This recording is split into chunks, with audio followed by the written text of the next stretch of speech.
I know it's been a while since we've done a review. I've been pretty busy with work, and then my son has also been really busy with school and work, so we haven't done a whole lot of reviews, but tonight, finally going to do one. Well, my son bought this, Ryan.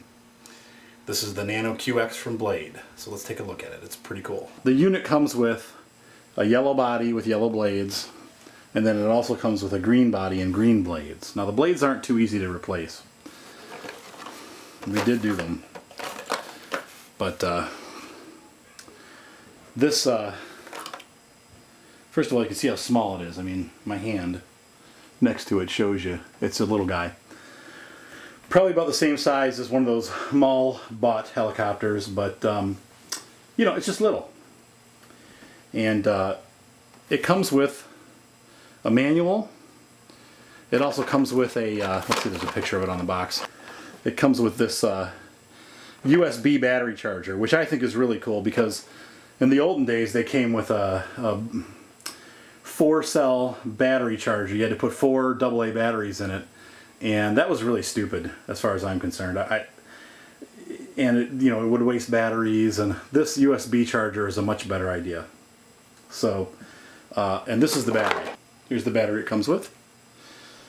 Now, you'll take notice that this battery is the same battery that all of the Blade 1-cell helicopters use, and also it's the same battery that all the airplanes use. So if you have any of the micro airplanes, you can use those batteries.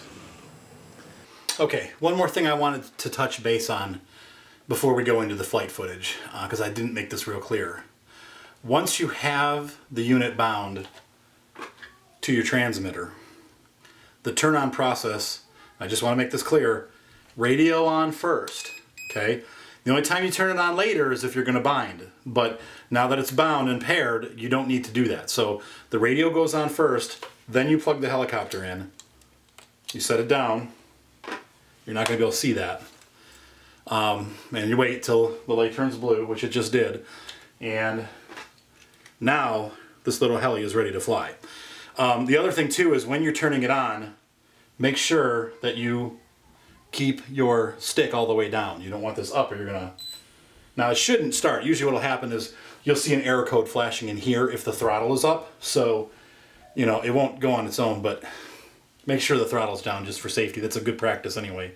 Whenever you start any remote control vehicle, the throttle should be all the way down. So, the other thing that I wanted to point out is that these lithium polymer batteries need to keep a constant charge.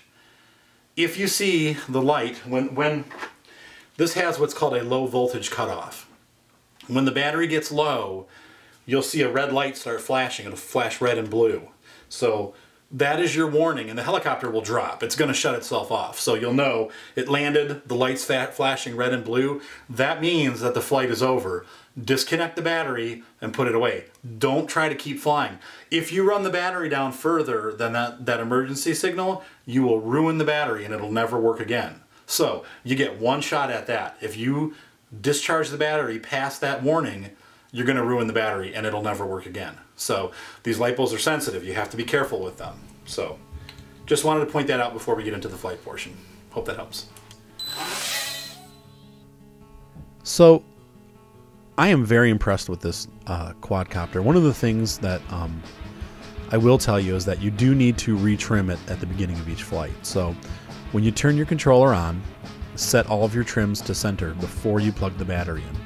But once you get that trimmed out, and then the helicopter will take off, and it's going to go forward and backwards a little bit, and you're going to press the buttons to trim it.